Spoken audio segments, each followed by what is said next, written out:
اللہ تعالیٰ کی بارگاہ میں دعا مانگنا یہ رب تعالیٰ کو اتنا پسند ہے کہ دعا عبادت کا مغز قرار دے دی گئی۔ دعا کا مغز کیا ہوتا ہے؟ میں اس کے لیے ایک چھوٹی سی مثال دے دوں۔ ایک کیلا ہوتا ہے نا، کیلا، اس کے اوپر چھلکا ہوتا ہے، چھلکا اتار دو تو بیچ میں جو چیز ہوتی ہے اس کو بولتے ہیں مغز۔ کیا بولتے ہیں جی؟ اس کا مطلب ہے یہ جو ہم عبادت کرتے ہیں، نماز پڑھتے ہیں، روزہ رکھتے ہیں، یہ چھلکا ہے، مغز تو دعا ہے۔ الدعا مخ العبادہ، دعا تو عبادت کا مغز ہے۔ اور دنیا میں اگر کسی بندے سے مانگو بار بار، وہ ناراض ہو جائے گا تو روائی لمل ہے، روز ہی منہ اٹھا کے آ جاتا ہے۔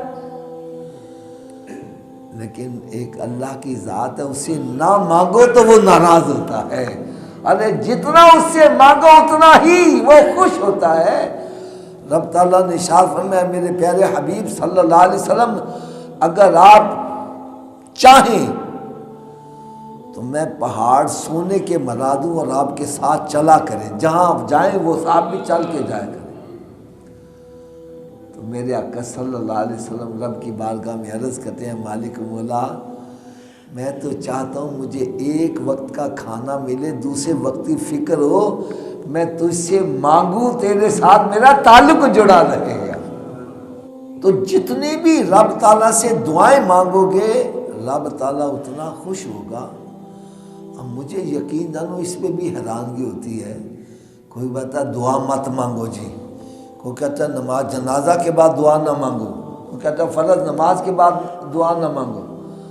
آپ نے دیکھا ہوگا وہ مکہ معظمہ میں، مدینہ شریف میں نماز پڑھتے ہیں، سلام پھیرا تو وہ گئے، نہ دعا نہ لینی نہ دینی۔ پھر پوچھو تو جواب ملتا ہے جی نماز بھی دعا ہی ہے، نماز میں بھی دعا ہے۔ تو بھائی نماز میں تو ایک مخصوص دعا ہے۔ اب بندے کے دل میں خواہش ہے مجھے اولاد بھی ملے، میری اولاد نیک صالح ہو، مجھے کوئی مکان ملے، مجھے خاندان میں عزت ملے۔ اب انسان یہ جو دعائیں اس کی ہیں یہ اس کے اندر موجود ہیں۔ اب وہ بندہ نماز پڑھنے کے بعد دعا مانگتا ہے، اور دعا جو ہے لا يرد القضاء الا الدعاء، فرمایا قضا ٹلتی نہیں ہے لیکن دعا کرو، رب تعالیٰ قضا کو بھی ٹال کے رکھ دیتا ہے۔ اب کئی بندے دعا کی بھی مخالفت کر رہے ہیں، مجھے سمجھ نہیں چل رہی یہ مخالفت کر کے لے کیا رہے ہیں۔ اگر شب برات کی رات لوگ مساجد میں اکٹھے ہوتے ہیں، اکٹھے ہو کر عبادت کر رہے ہیں اور اللہ تعالیٰ کی عبادت کرتے ہیں، رب اس میں خوش ہوتا ہے، اب اس کو کوئی بندہ روک رہا ہے، وہ نیکی سے روک رہا ہے یا برائی سے روک رہا ہے؟ اور میرے آقا وہ تو نیکی کرنے سے روک رہا ہے۔ اور اللہ تعالیٰ نے قرآن مجید میں ارشاد فرمایا، کنتم خیر امۃ اخرجت للناس، اور میں تم ساری امتوں سے افضل امتی ہو، اس لیے کہ تأمرون بالمعروف وتنہون عن المنکر، تم نیکی کا حکم دیتے برائی سے منع کرتے ہو۔ ارے اس وجہ سے ہمیں جو افضلیت ملی ہے، ہمارے سر پر کنتم خیر امت کا تاج رکھا گیا ہے، وہ اس وجہ سے ہے کہ ہم نیکی کا حکم دیتے ہیں، برائی سے منع کرتے ہیں۔ بلکہ حضرت موسیٰ علیہ نبینا علیہ السلام رب تعالیٰ کی بارگاہ میں عرض کرتے ہیں، مالک مولا، جو نیکی کی دعوت دیتا ہے برائی سے منع کرتا ہے، اس کو تو اجر کیا عطا کرے گا؟ فرمایا اے موسیٰ، میں اس بندے کو ہر کلمے کے بدلے ایک سال کی عبادت کا ثواب عطا کروں گا۔ یہ کلمہ کیا ہوتا ہے؟ بامانی فکرے کو کلمہ بولتے ہیں۔ مثلا میں کہتا ہوں بھائی آپ نماز پڑھا کرو، بھائی آپ روزہ رکھا کرو، آپ نماز پڑھو یا نہ پڑھو، روزہ رکھو یا نہ رکھو، رب تعالیٰ مجھے ہر کلمے کے بدلے ایک سال کی عبادت کا ثواب عطا کرتا ہے۔ اور ایسے بندے کو عذاب دیتے ہوئے رب تعالیٰ نے فرمایا مجھے حیا آتی ہے، میں اس کو ویسے ہی بخش دوں گا۔ تو یہ تو ہمارے لیے بخشش کا ذریعہ بن گیا۔ تو پھر یہ شب برات کی رات احادیث مبارکہ میں آیا ہے کہ حضرت عائشہ صدیقہ طیبہ طاہرہ رضی اللہ تعالیٰ عنہ ارشاد فرماتی ہیں کہ اس رات سرکار کی باری میرے ہاں تھی، اور رات کے پچھلے پہر جب میری آنکھ کھلی تو میں نے دیکھا سرکار صلی اللہ علیہ وسلم حجرہ مبارکہ میں جلوہ فروز نہیں ہے، تو مجھے رشک آیا کہ باری تو میری تھی، سرکار صلی اللہ علیہ وسلم کہاں تشریف لے گئے؟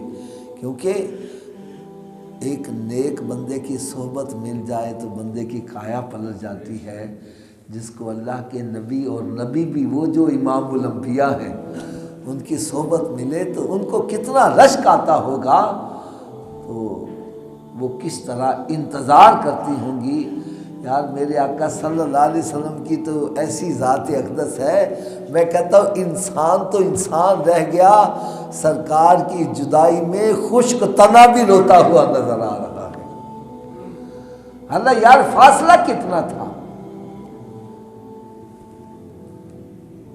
تھوڑا سا ہی فاصلہ تھا۔ پہلے سرکار صلی اللہ علیہ وسلم اس تنے کے ساتھ ٹیک لگا کے خطبہ ارشاد فرماتے تھے، اور جب ممبرشپ بن گیا تو اس درخت کے ساتھ ٹیک لگانا چھوڑ کر سرکار صلی اللہ علیہ وسلم ممبرشپ پر جلوہ فروز ہو گئے، اور اس تنے نے اتنا رونا شروع کیا، اس قدر رویا کہ میرے آقا صلی اللہ علیہ وسلم نے ممبر شریف کو چھوڑا اور اس کو اپنے سینے سے جا کر لگا دیا، اور وہ ایسے سسکیاں ریتا ہوا چپ کیا جس طرح ایک بچہ روتا ہوا ماں کے سینے کے ساتھ لگ کر چپ کر جاتا ہے۔ پھر سرکار صلی اللہ علیہ وسلم نے فرمایا اگر تو چاہتا ہے تو میں تجھے ہرا بھرا کر دوں، اور اگر چاہتا ہے تو تجھے جنت میں پہنچا دیا جائے۔ تنے نے عرض کی کہ جی میں نے ہرا بھرا ہو کے کیا کرنا، مجھے جنت ہی مل جائے تو بہتر ہے۔ تو سرکار صلی اللہ علیہ وسلم فرمایا اس کو کاٹو اور دفن کر دو، یہ جنت میں ہمارے ساتھ ہوگا۔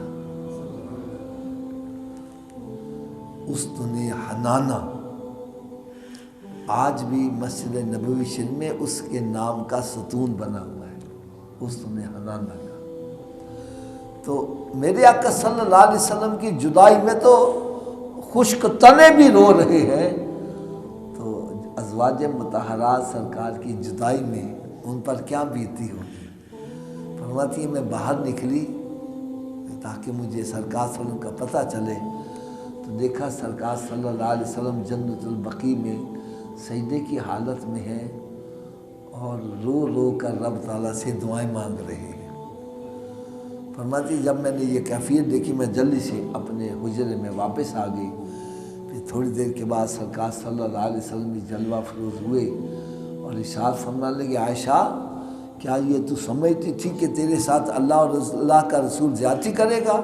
اور میں ایسی بات نہیں ہے، باری تیری تھی، لیکن جبریل امین علیہ السلام حاضر ہوئے، عرض کرنے لگے یا رسول اللہ صلی اللہ علیہ وسلم یہ شب برات کی رات بڑی فضیلت والی رات ہے، اس رات فیصلے ہوں گے، اور اس رات جو بندہ دعا مانگتا ہے رب تعالیٰ اس کی دعا قبول کر لیتا ہے اور آپ کی امت کی بخشش کرے گا۔ تو میں نے سوچا کہ میں اپنی امت کی بخشش کے لیے دعائیں کیوں نہ کر لوں۔ تو نبی پاک صلی اللہ علیہ وسلم کی حدیث مبارکہ سے رات کو شب بیداری کرنا یہ بھی ثابت ہے، اور دوسرا سرکار صلی اللہ علیہ وسلم قبرستان تشریف لے گئے تو قبرستان جانا بھی ثابت ہے، تو اگر ہو سکے تو قبرستان بھی جانا چاہیے، وہاں جا کے بھی دعا کریں، اور پھر کوشش کرو رات عبادت میں گزارو اور دن میں روزہ رکھو۔ شعبان المعظم کی تو ویسے ہی مہینہ ایسا برکت والا مہینہ ہے، اس میں روزہ رکھنے کے بڑے ثواب ہیں۔ فرمایا جو اس میں 7 روزے رکھے گا اللہ تعالیٰ ایسے بندے پر دوزخ کے 7 دروازے ہی بند کر دے گا، اور جو 8 روزے رکھے گا رب تعالیٰ اس کے لیے جنت کے 8 دروازے ہی کھول دے گا۔